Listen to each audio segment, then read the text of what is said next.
Well,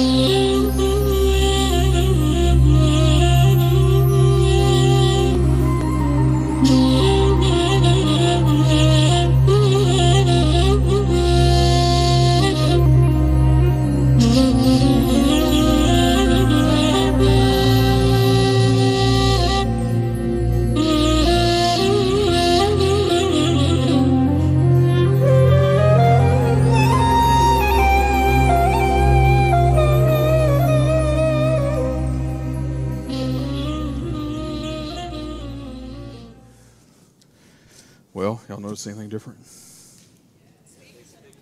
The speakers are gone. That's right.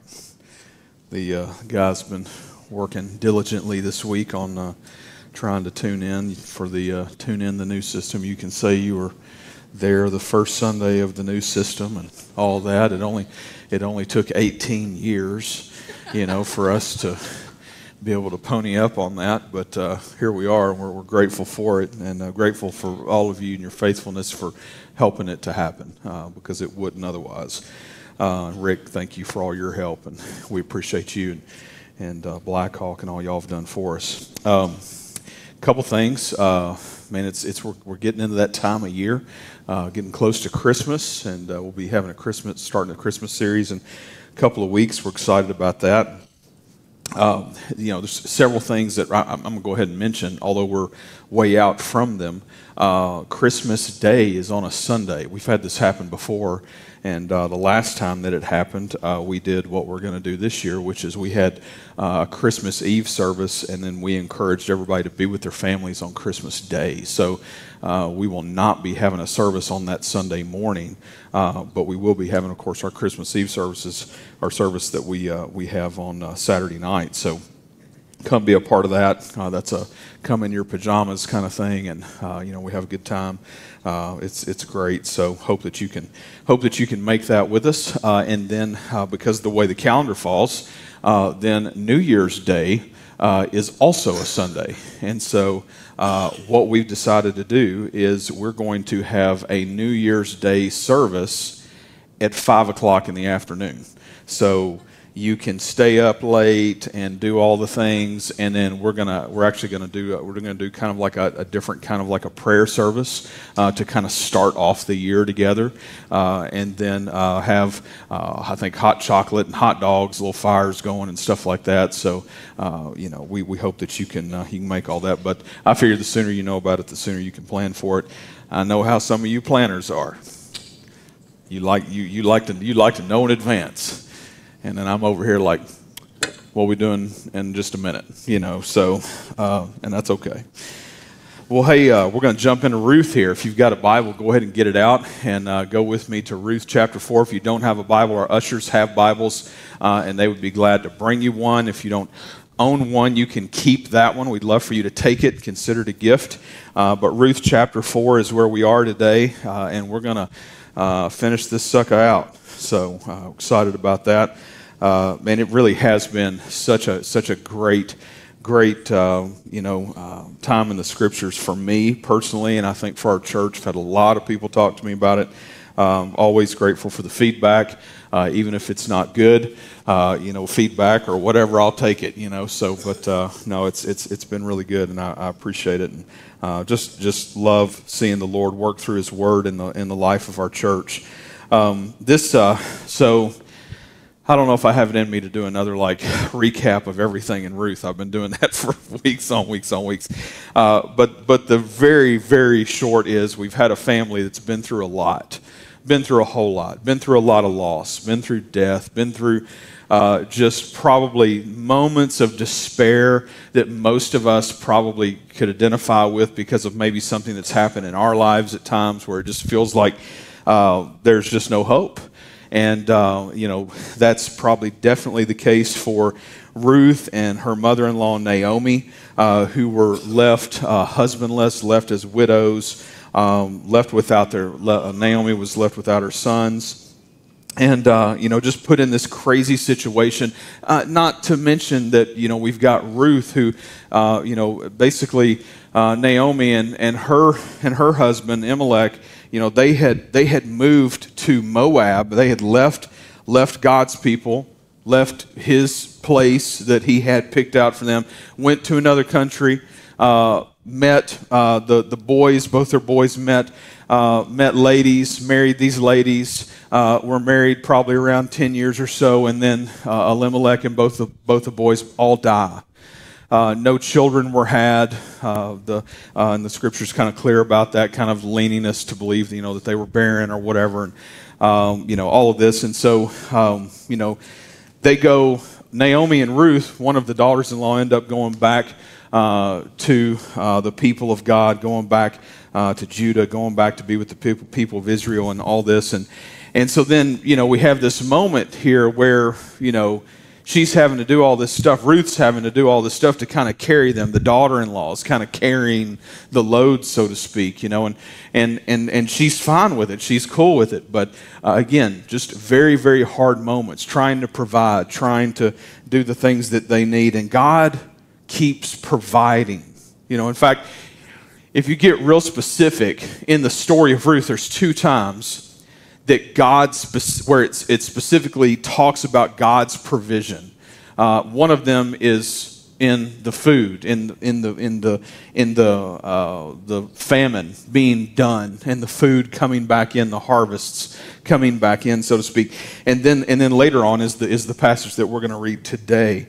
And so I want to go ahead and jump into this. Ruth chapter 4, verse 13.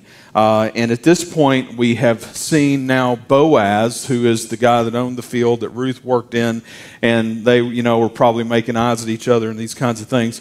But then at the end of the day, Boaz was also distant relative, could be what was called a kins redeemer, a redeemer in the sense of that he could marry her and continue on the bloodline of her ex-husband. It was kind of crazy to think about, but that's the way they did it back then. And then, that they could have kids and continue on this kind of stuff. Again, in a crazy situation where I'm sure Ruth probably felt like, God's done with me, and not to mention that she had been from another country, didn't know their God, and then was introduced to their God, and even said, I want to go back to your country and be with your people and worship your God. And so that's kind of where we're picking up today, is we're right after Boaz has now gone to the courts, basically, and done the legal proceedings right before this in chapter 4. He's done the legal proceedings, so to speak, to make it where Ruth can marry him, or he basically can take Ruth. He can buy the property that belonged to Naomi. I know, kind of crazy, but he's in love. And he wants to marry Ruth. And he's like, I'll do whatever it takes. And so he goes after that, and that's where we're picking up. Ruth chapter 4, verse 13, and it says this. It says, so Boaz took Ruth, and she became his wife. And he went into her, and the Lord gave her conception, and she bore a son. Then the women said to Naomi, blessed be the Lord who has not left you this day without a redeemer. And may his name be renowned in Israel. He shall be to you a restorer of life and a nourisher of your old age. For your daughter-in-law who loves you, who is more to you than 7 sons, has given birth to him. Then Naomi took the child and laid him on her lap and became his nurse. And the women in the neighborhood gave him a name, saying, a son has been born to Naomi. They called him Obed. He was the father of Jesse, the father of David. So we have in this little passage, pretty interesting, some of the things that are happening. Let's just go back up to the top here, verse 13. It says, so Boaz took Ruth, and she became his wife, and he went into her, and the Lord gave her conception, and she bore a son. So he took Ruth, and literally it's saying he took Ruth, and it is meaning he took her to be his wife. He took her home is really almost kind of the translation there, to be her wife. And then, we have this next part here. He went into her, and of course, I think we know where this is going. But actually, if you want to get literal with translation here, it's talking about he's going into the bridal suite to lay down with her. And then, of course, she bore a son as well. And so, all in one verse right here, we got about 9 months going on. It's very condensed. Okay, I think it's worth noting. It wasn't like a miracle and they had a son the next day. There's a little time thrown into this, and I think that's worth noting.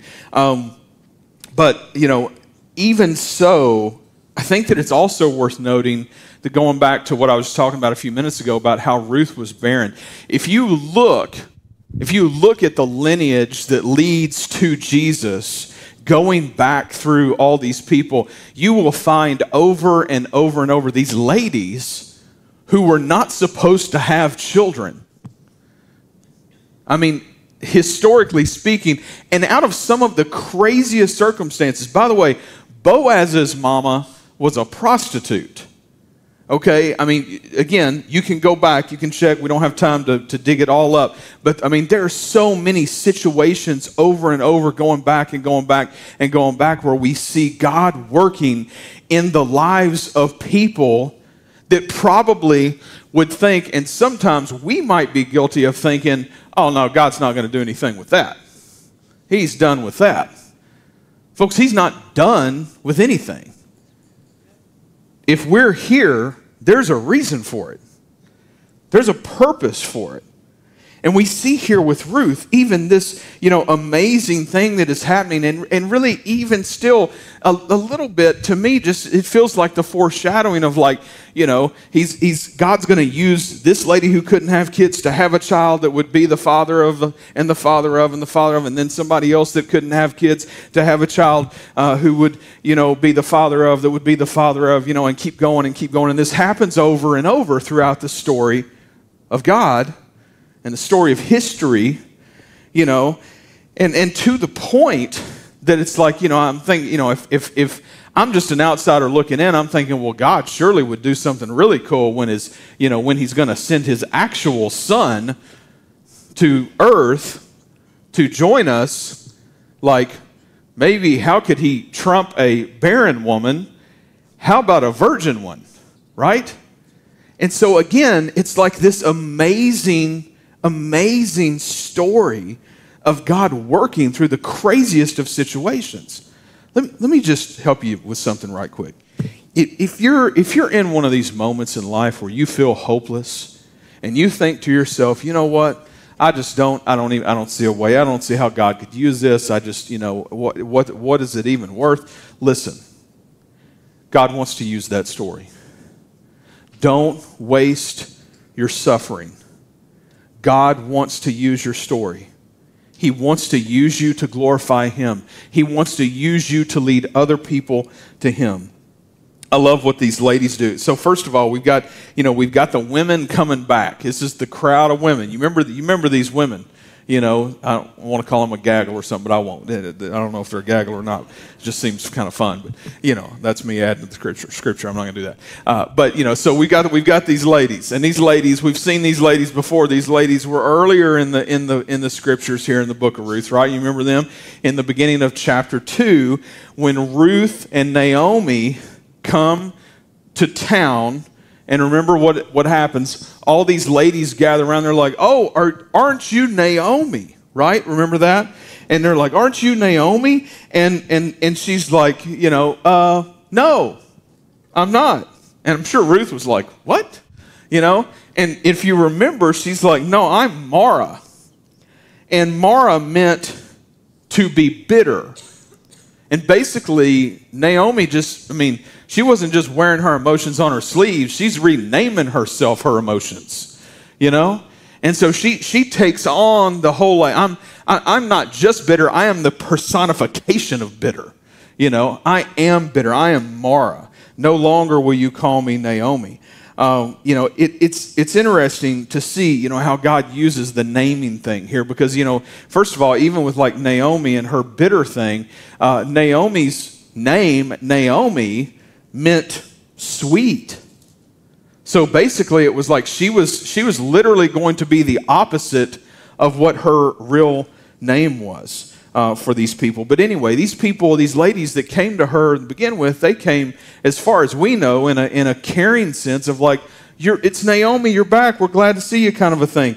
And she's like, don't get too excited, I'm bitter, I'm Mara, And so, but now these ladies have come back. Verse 14, it says, then the women said to Naomi, blessed be the Lord who has not left you this day without a redeemer, and may his name be renowned in Israel. This is huge. This is huge. I mean, basically, they're praying this prayer over this child and over Naomi in this moment. First of all, they're praising the Lord for what He's done, and they're kind of having a Naomi, you don't have to be bitter anymore party, right? And in the midst of that, they're like, and what a blessing this child is going to be, and we're praying that this child would be known in all of Israel.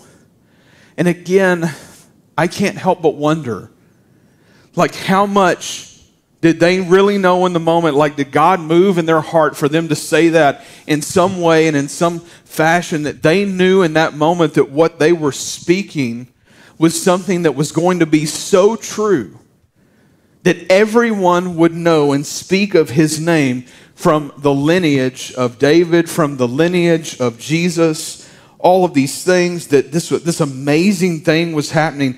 Did they really know? I don't know that they did. But how amazing that God would use them to say such a thing, that this child would be known by everyone. And then they go on that he shall be a restorer of life and a nourisher of your old age. For your daughter-in-law who loves you, who is more to you than 7 sons, has given birth to him. They're putting a lot on this kid. I'm just going to say, you ever been to the ball field and you got like one parent that's like, oh yeah, my kid's the best one out here, and it's they can be like, 3 years old and they're like, this kid's going to the major leagues, and we've seen that, and it feels a little like that almost to a certain extent, but I don't think that that's the way it's meant. I think the Lord is working in this moment through these ladies to say these things that are prophecy of what's going to happen with this kid. That the Lord knows that this kid is going to be who takes care of Naomi, who carries Naomi in her life, who's going to be the one to literally be her redeemer, so to speak. And really, there's a transfer here of the redeemer on to Obed. If you're paying attention to the way that the scriptures are written in this part of the passage, Obed actually becomes this redeemer figure that we see the family needing, that we see Naomi needing, that we see Ruth needing. But really, this is, if you're really looking at it, this is really directed at Naomi. Naomi is the one that was bitter. Naomi is the one that had lost hope. We don't really see Ruth lose hope. Now, I'm sure she had some bad days, okay? We all have some bad days. What we don't see is we don't see her losing hope. We do see Naomi losing hope, and we see these ladies coming around her and encouraging her and saying, what an amazing thing this is. We hope, and we're praying right now that the world knows the name of your son. And that, that he does great things through him, that he would be renowned, all of this stuff. And here what you've got is you've got something that's going to come true, literally to the point of that you have to think like these folks. I know for me personally, when I have seen genealogies in Scripture, a lot of times I'm like, and here was the genealogy section. Okay, let's skip that and go down here, and that's understandable. But I think it's also important for us to understand the importance of the genealogies. And a lot of times we have, and kind of like what we have in Ruth here, we have, and even what we have here at the end that we'll read in just a minute, is really more of kind of a condensed genealogy, helping us to see, who's leading to where and that kind of thing. But really for the people of that time, how important it was that they knew, well, that's so-and-so's son. You know who his dad was. Well, his dad was so-and-so, and his dad was so-and-so, and his dad was so-and-so. And it keeps going, And they could name this stuff off, and I was trying to think of like modern day, like, how do we, what does that look like to us? I thought about like, George W. Bush, and then you got, the senior, George Senior, and, and I came up with a few others that maybe you're not aware of, like Tone Loc and Young MC were cousins, okay? That's an important piece of history. Here's one for you. Al Roker and Lenny Kravitz are cousins. Do with that what you will. Dennis Leary and Conan O'Brien are cousins. I kind of see that. But here's the one. I'm about to rock your world. You ready for this? You can go tell everybody about it and tweet it and hashtag 24Church and we love Jesus. Francis Ford Coppola is Nicolas Cage's uncle.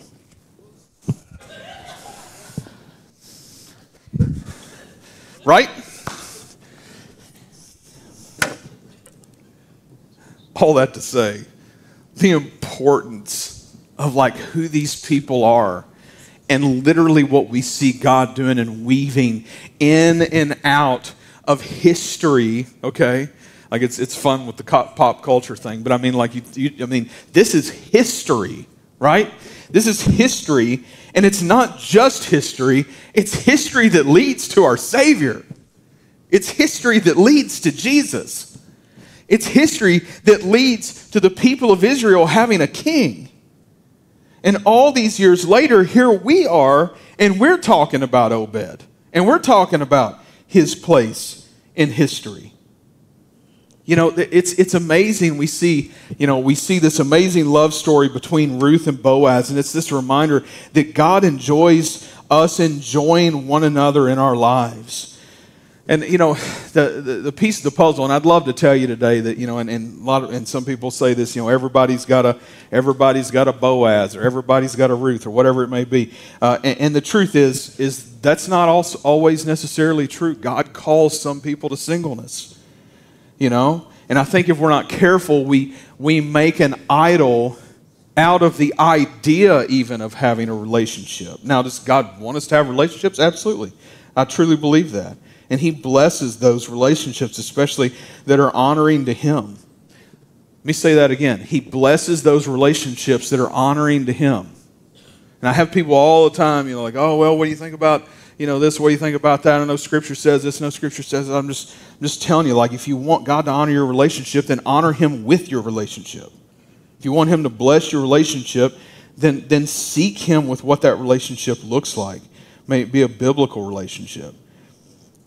This is an amazing transaction of things that happen here. In this moment, we see Ruth and Boaz marrying, having a child, Naomi being blessed. I mean, just all this kind of stuff. And we see God's love for his people like really flowing out of this situation. And I think, it's easy for us to go, well, everybody, wants a kid, and everybody, There's so much more to this than just the surface level relationships that we're seeing here. This is the story of God playing out in the lives of these people for his kingdom, for his glory, to lead to his son. This son, Obed, which would be short really for Obadiah, actually translates servant of Yahweh. Servant of Yahweh. I love all the meanings of the names. By the way, I love the fact that all the ladies apparently get to have a part in naming the kid. You notice that? Like they're so excited. They're like, "We got a name for your kid," And we don't see the family balking at this. They're just kind of like, "Oh, all right, let's go with it." Must be good. And, but his name means servant of Yahweh. Naomi meant pleasant, sweet. Mara meant bitter. Boaz means in him is strength. And I think we see that. We see that through that. And I know, in this day and age, we don't put, that kind of stock in the names. But I think, truthfully, again, what we're seeing here are the glimpses of God working through his people. And the glimpses of, how he is calling these people into the world, who they're going to be. like Boaz, for example. In him is strength. For Obed, we don't get to see what he accomplishes in life. We don't know, all of the things. We didn't get his, high school prom pictures. We don't know what he majored in college, whatever it is. We don't get any of that. But his life and his purpose was for the kingdom and for kings, including the king. The servant of Yahweh, his name, the servant of Yahweh, he would be in the family tree to get us to the greatest servant of all time. In fact, I want to read that. Mark 10:45. Mark 10:45 says this. It says, "For even the Son of Man came not to be served, but to serve, and to give his life as a ransom for many." That's our Jesus. That's Jesus. And so God would have many servants before Jesus to lead the way to Jesus. And here, in this whole picture of all this, we see God choose to use this baby boy to do something great, which sounds a whole lot like other moments in history with God and what he chooses to do. Naomi probably thought she had been forgotten. She probably thought she'd been forgotten. To the point, she's bitter. She's like, this is what God dealt me, and, he's going to leave me over here with this for the rest of my life. I'm going to be bitter. I'm going to be a sourpuss, whatever it is. And that's going to be my life. Call me Mara.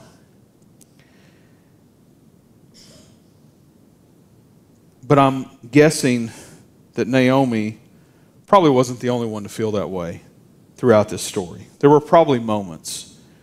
You gotta just take into effect what Ruth had been through. She lost her husband. She lost her father-in-law. She lost her brother-in-law. Technically, they end up losing the sister-in-law because they move back and she stays. So there's a lot of change, and it's not pleasant change, I'm sure, in their lives. But throughout this whole group of people, I'm sure even though they felt this way, the truth is that God did not forget about them. And he's not forgetting about you either. If you're in one of these moments, he's not forgetting about you. In fact, he's pursuing you. And maybe he's pursuing you this morning in some way. Maybe he's trying to lift you up in some way this morning to remind you and say to you, you're not forgotten. You're still mine. I still have a plan for you. He will never leave us or forsake us. But the truth is, and I know this, is that sometimes the word alone is one of the hardest words there is. We have some people, a lot of people in our church, I know, that over this past year have found that word alone in a new way, in a way that probably they wish they hadn't found it ever before. We've had many folks pass away this year. We've had many folks left as widows. I feel for them. I feel for them. If you're one of those people, I want you to know that we love you. We care for you. We want to be here for you. Please reach out and help us to know how we can do that. I talked to a friend of mine this week. Just happened to call him. It was just kind of a happen chance thing. And then I got to thinking about him as I was studying for this message. And he travels a lot now for his work, for his job. And we have not done as good a job at keeping up with one another in the last little while, but we've been very close over our lifetime. And I called him, and we're chit-chatting, and everything's hunky-dory, and he's talking about the job and a possible new job and this and that and other, and all these types of things. And while we were on the phone, he just randomly pulled up into a parking lot, and he said, "I don't want Whataburger." And I said, "Okay." I said, "Thanks for that." And I think he was in Mississippi, by the way. if I'm not mistaken. He said, yeah, I don't want Whataburger. I said, oh, okay. I said, what are we getting at here? And he said, well, I see, and he named some other restaurant that was more of a sit-down type restaurant. He said, honestly, I'd really rather go over there and eat that. And I said, okay, what's the dilemma? And he said, can I just say something? I said, yeah. He said, I really don't want to go eat alone. He said, that's the hardest part about this job. He said, I hate going to eat alone. I think that we can understand that today.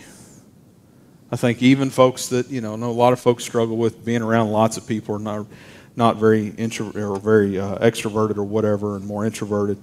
I understand that. But even still, God's called us to have people in our lives. We've not been called to do this alone. We've been called to do this with other people. With other people sharpens us, helps us, encourages us in ways that we just don't even realize a lot of times. The passage goes on here where we see Naomi, being really kind of blessed, if you will, by these ladies. They say this statement in verse 15. I want you to read this with me. It says, he shall be to you a restorer of life and a nourisher of your old age. For your daughter-in-law who loves you, who is more to you than 7 sons, has given birth to him. They're saying some things to her in this moment that really maybe don't have to be said, but they're trying to really encourage her and say, first of all, we believe that this child is going to bring new life to your life. Now, they didn't quite understand how much new life it would bring. As a reminder, even the folks of the Old Testament are saved by the blood of Jesus, okay? And they were looking toward and to a Messiah to come. And one day they would understand we can't keep the 10 Commandments. We can't be perfect. We need a guy who can, though. And so even for Naomi, her salvation rests in Jesus, who now rested in her grandson to be way down the family tree to lead to Jesus for him to be with us. Again, this is the way the Lord, wanted this to play out. But then they go on further and they said, and they speak of Ruth. And again, I think they're just really trying to encourage Naomi and say, hey, we realize and we recognize how much love you have for her and how much love she has for you. But they say, for your daughter-in-law who loves you, who is more to you than 7 sons, has given birth to him. Now this statement, 7 sons, is, sounds just kind of like, oh, okay, well, they just kind of throwing some words around now or something. No, the meaning here is really great because, again, in this time in history, everybody wanted a son. It's all about getting a son to be able to carry on the family's name, a firstborn to, be able to lead out and take care of the family and all of these things. And here again, they haven't had a redeemer until now, a kin's redeemer until now, and then on top of that, have gone through all that they've gone through. So in this moment, them saying, we know that Ruth means more to you than 7 sons, is saying, we understand how great of a love you have for her, and the Lord has now blessed you through her to have this son that is going to be the one who takes care of you, is your kin's redeemer, which you probably doesn't realize is going to be, lead down the line to your actual redeemer, all of these things. Just an amazing, amazing piece of the story. And then in verse 16 it says, then Naomi took the child and laid him on her lap and became his nurse. And so, we almost kind of see a picture here of Naomi is going to, do probably a lot of the taking care of the child, and I'm sure she's plenty glad to do that after everything that they've been through. And the women of the neighborhood, verse 17, the women of the neighborhood, that statement alone sounds like, a sitcom. The women of the neighborhood, started a community watch. The women of the neighborhood gave him a name, saying, a son has been born to Naomi. They named him Obed. And he was the father of Jesse, the father of David. And then we see a little more of this genealogy, and I want to play this out. Verse 18, it says, "Now these are the generations of Perez. Perez fathered Hezron. Hezron fathered Ram. Ram fathered Amminadab. Amminadab fathered Nahshon. Nahshon fathered Salmon. Salmon fathered Boaz." Salmon's the one who married a prostitute to have Boaz. This is a crazy story in itself. Boaz fathered Obed. Obed fathered Jesse. And Jesse fathered David. And here we're reminded of something. We're reminded that there was a need at the time for leadership. You remember this, right? You remember the last verse of the book of Judges? I'm going to read it to you. Judges 21:25. This is the passage right before we start the book of Ruth, okay? Judges 21:25, and it says, "In those days there was no king in Israel. Everyone did what was right in his own eyes." In those days there was no king in Israel. Everyone did what was right in his own eyes. Everything was nuts. Everything was nuts. A guy like Boaz was like 1 in a million. Because, give a bunch of sinners the chance to just do whatever they want to do. They're going to do whatever they want to do. And suddenly, oh, well, there's no law. There's no enforcement of law. We'll just, So I would venture to say, people trying to follow the Lord, trying to bless their employees, trying to go about finding a wife in some godly manner. I mean, this is an amazing chain of events that we're getting to see these little pieces of Boaz's life to understand that this guy's a guy who loved the Lord. Loved the Lord. And therein lies, I think some of this, God, having this plan that he was going to use this guy and his family to be a part of the ultimate family tree to one day to provide the king that they would need, a King David. But understanding also that even beyond a King David, that there would be a greater king yet to come. They needed a king, and they'd get one, and we would too. Out of this family, out of all these things happening. And even though the family tree would be riddled with scandalous situations leading up to Jesus, it proves that we should never count ourselves out on God's willingness to use us, even after great mistakes in this life. It's real easy to come to church and sit here and think about all the places where you've messed up. I shouldn't have done that. Maybe I shouldn't have done it. And where we end up is these things, morph and become parts of our lives. There's nothing you can do about, some of these things at a certain point. And we realize that. But we're still carrying the weight of that with us. And folks, we got to let that go.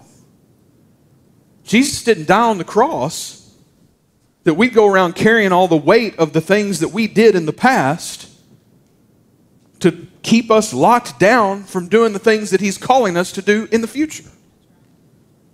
God wants to use us for his glory. That is the purpose of our lives. You want the purpose of your life?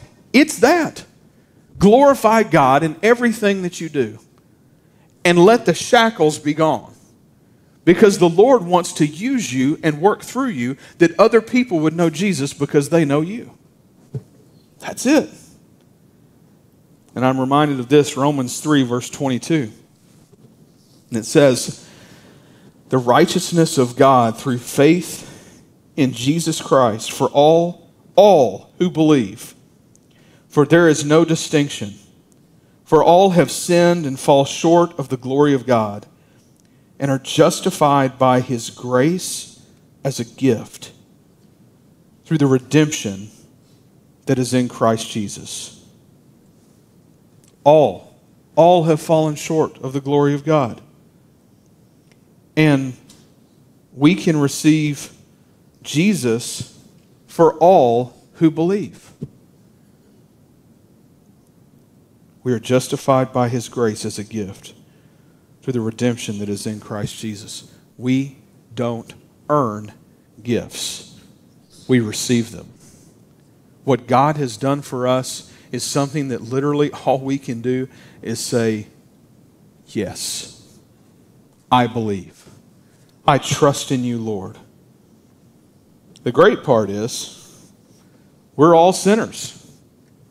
You're like, really? Is that great? I think so. I think so because it levels the playing field. We're all sinners.